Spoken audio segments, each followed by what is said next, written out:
Here's a process I follow for table saw cleaning. This table saw is new, so it has a lot of factory oil, but the same process works for old saws.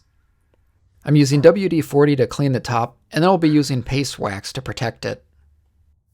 I start with the initial wipe down, just giving the table a good coat of WD-40 and then wiping it down with a rag to remove as much oil as possible. I switch to more abrasive scrubbing to get a lot of this stubborn oil off. I'm using a sanding sponge, but Scotch-Brite pads work really well for this. Keep in mind if you have a rusty table saw, you may have to break out the wire brushes or maybe the random orbital sander. I do one last final cleaning just to get any remaining oil or dirt off the table before moving on to adding the protective layer. To protect the top, I'm using paste wax. Paste wax helps protect the top from rusting, but it also makes the surface more slippery, therefore easier to use.